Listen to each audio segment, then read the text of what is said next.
He was last seen last night, so... There are other people already on scene with whom Boone has had contact and communication.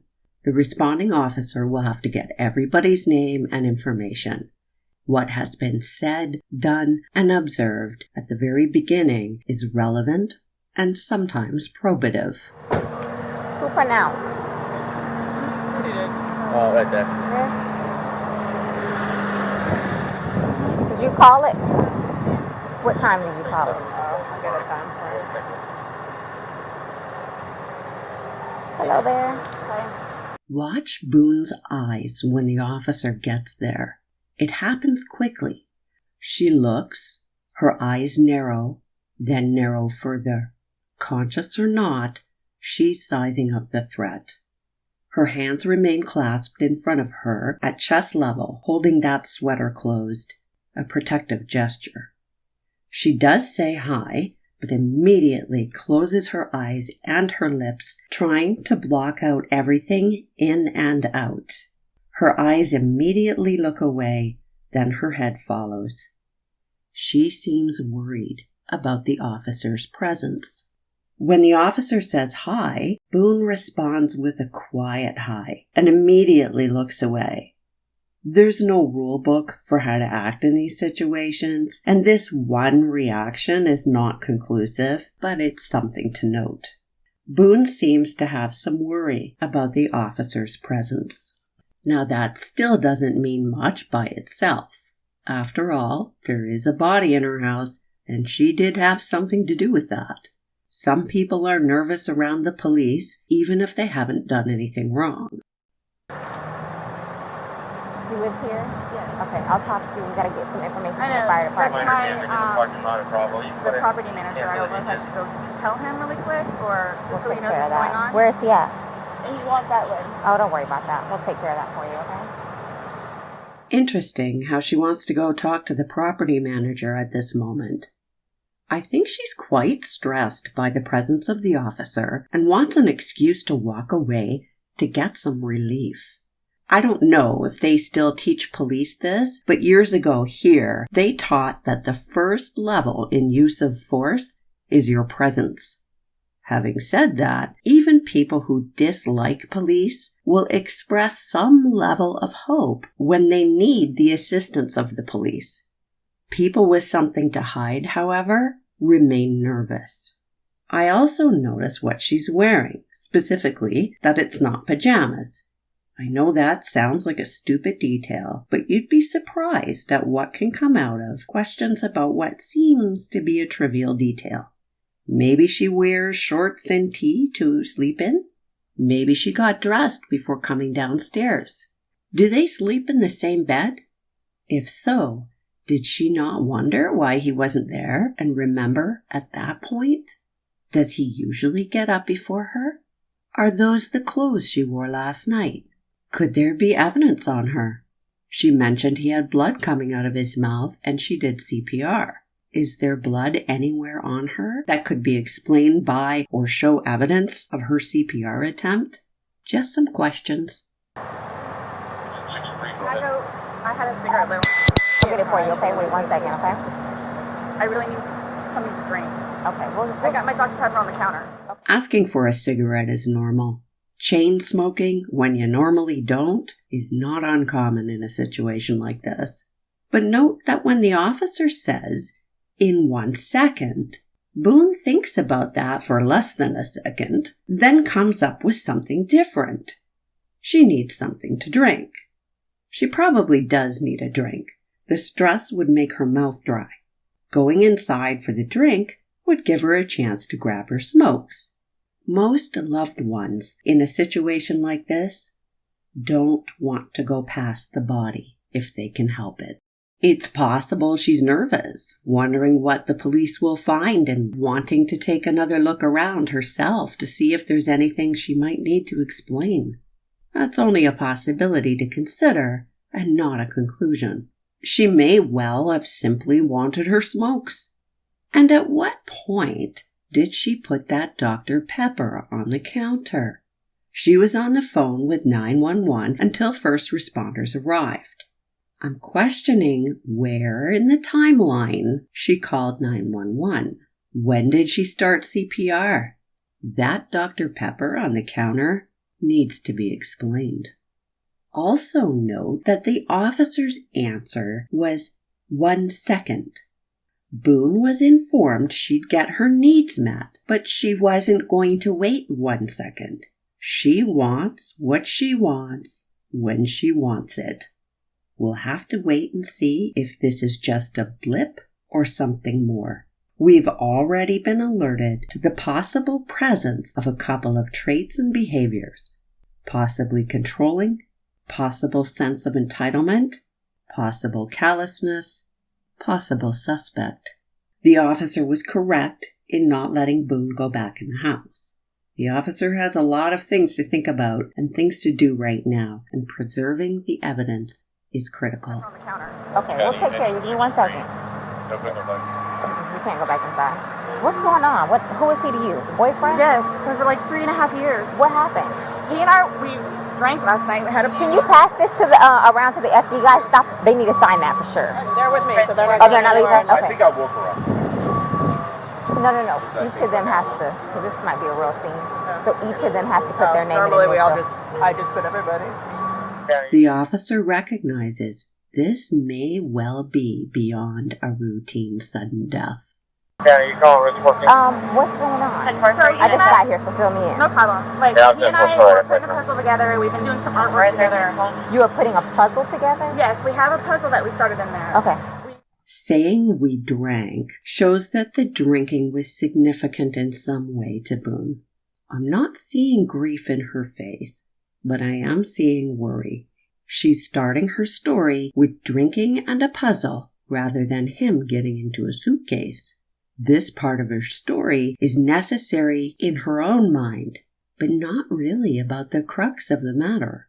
Of course, responding officers don't know that yet. You can almost hear the wheels turning in the officer's head, probably waiting for what the puzzle has to do with it. We've been doing art, taking stuff off the wall to make new art put up there, like having a good time with one another. But we're drinking. We had a bottle of wine last night. Okay. So then We hear an explanation of new art. And Sarah tells us why she's talking about puzzles and art. We're having a good time with one another. Here we go. She needs the officer to believe everything was fine, just fine, good even. But what's the next word out of her mouth? But we were drinking. So the drinking is significant to her, and it sounds like there's a history with them and alcohol. Alcohol is also something to blame. Just noting for future reference, the singular a bottle of wine.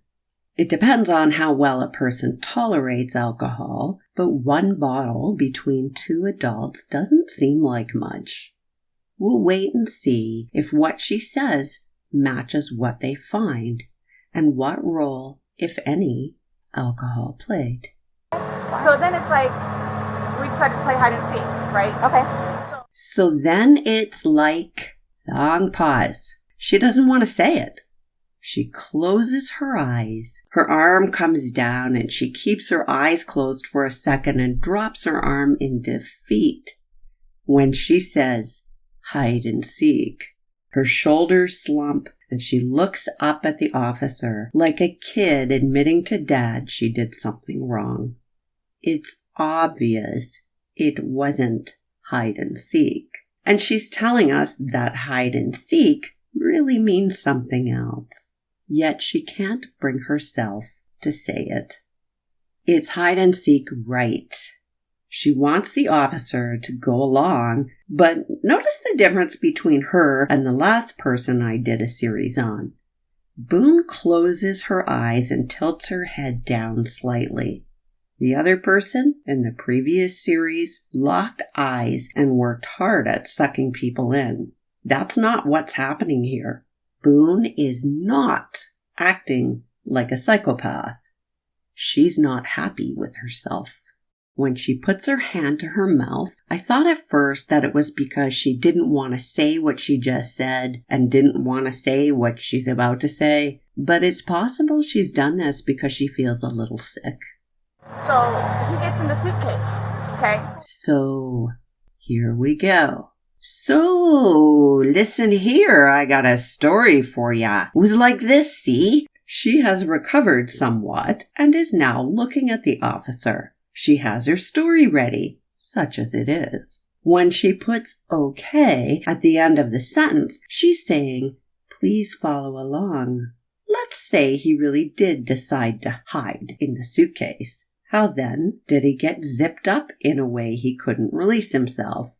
How then does she forget that he's in the suitcase when they're supposedly playing hide and seek, so by the definition of the game, she hasn't found him yet? Otherwise, he wouldn't stay in the suitcase. Who is this guy? That's my ex-husband, my former husband. How did he live here with you guys? No, I called him over here. Okay. I didn't know what to do. Okay. I didn't know what to do. Okay. So then, What? When did she call her ex over? I don't see a cell phone on her, and she was on the phone with 911 until the paramedics arrived. So when did she call her ex? This raises the question of whether he was there all along. Now the police have to find out and verify when he arrived and whether or not there's more to these relationships and whether or not he entered the house. And there's a glaring order of priority question here. When exactly in this sequence of events did she get dressed, if she did? When did she find the victim? When did she get that Dr. Pepper and put it on the counter? When did she call her ex? And when did she call 911? How far away does the ex live? And how long does it take for him to get there? When did she first try CPR? On the 911 call, she said she took the victim out of the suitcase and attempted CPR. She had the presence of mind to do CPR, but didn't know to call 911? The sequence of events is important here. You hear the officer saying, okay, she's catching this. Look at the expression on Boone's face when this comes out. So then he came over here. Here, let's talk in private, okay? I called you guys. So he came over before she called 911. When, if at all, did she try CPR the first time? Before or after the call to the ex? What was she doing while she waited for him to get there? She get that Dr. Pepper out then? According to her own statement, she called the ex before she called 911. If it was the ex she was talking to during the first seconds of that 911 call, it means that not only did she call someone else before calling 911, she also waited even longer to make that call. Remember, during the 911 call, she told them to hurry up. That she didn't want to do CPR while on the phone with 911 makes sense now. He'd been dead too long, and she knew it. The officer wants to get Boone out of earshot of the ex because he's a witness and not merely a bystander. She's trying to maintain the integrity of the investigation. She has been on the scene only for a couple of minutes. I tried giving her CPR. The problem is I fell asleep. When did you do CPR? This morning. The problem is not that the person she loves is dead. She says the problem is that she fell asleep. If she had done nothing to the victim, if he'd had his autonomy, her falling asleep would not be a problem at all. She is still hiding something. Just as her focus was on getting her Dr. Pepper and smokes, her focus now is still on herself. She hasn't said his name yet. His name was Jorge Torres. He had a family. I fell asleep. When did you do CPR? This morning, when I found him. Before you called? Yes!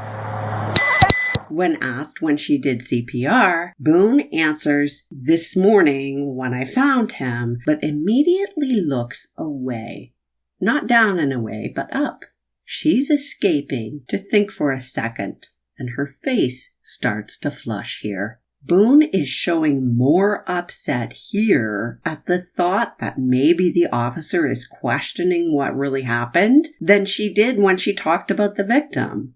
Notice that both here and during the 911 call, her emotions rise with the idea she's in trouble, but not at the loss of the victim. The officer was not confrontational here. She simply asked a question of fact, a relevant and reasonable question. And Boone reacted strongly. This doesn't always suggest guilt, but it sure makes one take note. I won't be surprised if we later hear stories that Boone is mercurial or that she's yelled at cashiers and waitresses. I don't know that's a fact. I just wouldn't be surprised. The officer is trying to clarify the sequence too. It's important. Boone is emphatic that she tried CPR right away and that it was before she called 911. She sounds almost insulted at the question. According to Boone, she tried CPR. At some point after that, she called her ex-husband. He came over. At some point after that, she called 911. I still want to know what time she took out that Dr. Pepper. Timeline and sequence of events are two different things. Although she has now revealed the sequence of events, we don't know how much time passed between these events. It's 1 o'clock right now. I tried. It's approximately 1300 hours. Boone refers to finding Mr. Torres this morning. In fairness to her, a lot of people say this morning in reference to the time shortly after waking, even if it's afternoon. We can't be sure what she means. In any case, she has just admitted to delaying that 911 call. Boone is sent reeling when the officer points out it's 1 o'clock. She literally rocks back for a second, then scrambles to think. She is hiding the truth right here. She says, "I tried," and doesn't finish it, then switches tacks. I was awake, but I actually got out of the bed at like 12:30ish, whatever. I was awake, but I actually got out of bed. That doesn't actually make sense, but okay. She's stressed, and lots of us mess up our words. I ask again, did they have separate sleeping arrangements? Why did she linger? She says she woke up at 12:30-ish. Whatever. Oh boy. And she hasn't yet said why or when she went upstairs or what actually happened to Mr. Torres. At this point in the call, she still has not mentioned his name once. So I came downstairs and I was like, oh, he's in the suitcase still. And that's when I found him and I took him out. I was like, he's in the suitcase still. She's distancing here. He isn't simply in the suitcase, like clothes from last summer. She either left him there or forgot him or both. And that's when I found him. She knew he was there. What she's saying is that's when she opened the suitcase and found that he was either dead or close to death. I took him out. Odd choice of words there. I tried doing CPR and then I called him and then I called you guys. Did he get here before the fire department got here? Who? Your husband? Or Yes. your ex-husband? Yes. Okay. Where does he live at? Right down the street. I couldn't hear what the officer said here. It sounds like Boone's ex called the fire department. If you can hear that and you know what he said, let me know in the comments. Okay. So you were playing and who zipped him up in? I did, but then I fell asleep. Okay. You're okay. I wasn't here. I'm just trying to figure out what I happened. fell asleep, so I don't know if he suffocated or like had an aneurysm or a heart attack or what. What kind of medical conditions does he have? None that I know of. Nothing that you know of. None You that I didn't take know any of. medicine No. last night? No. No medicine. All we had was a bottle of wine. Literally, just a bottle of wine. Okay. She has admitted to zipping him up. Boone questioning what happened and offering possibilities such as heart attack or aneurysm could be viewed cynically as someone offering causes that might relieve them of some responsibility. But she doesn't seem that sophisticated. Also, one of the causes she offers is suffocation. So now I think her questioning is not so much about pushing away legal responsibility, although it would be understandable for her to hope that the cause was something that would have happened anyway. By offering suffocation as a possibility, she is indicating her awareness that being trapped in a suitcase might cause suffocation and death. This goes to the mental element of the crime. Doing puzzle artwork, then we decided to play hide and seek. That's all that happened. Okay. Puzzles, artwork, hide and seek, that's all that happened. Clearly, that's not all that happened. She has confessed already, but that seems to be lost on her. It appears she hasn't processed things yet, but she knows enough to try to hide time and facts. Something more happened here. Okay. So I don't know if he had a heart attack or what in there. Like, I don't know what happened. So how long were you doing CPR on him prior to you calling 911? You tried that all morning? Yes. Okay. And then I called him while I was doing CPR. What time did you start? Probably, give me a rough ballpark.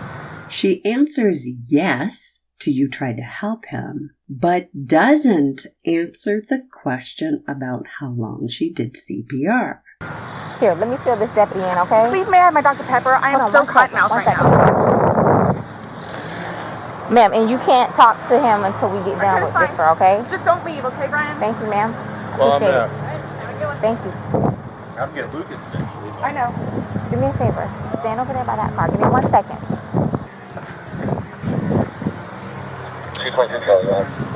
She's asked to go sit down, but she heads back toward the house after she was already told no one can go in there. She wants what she wants when she wants it. Just give us a second, okay? Somebody else on that call and break and It's on the counter. I can't move anything from out of the house.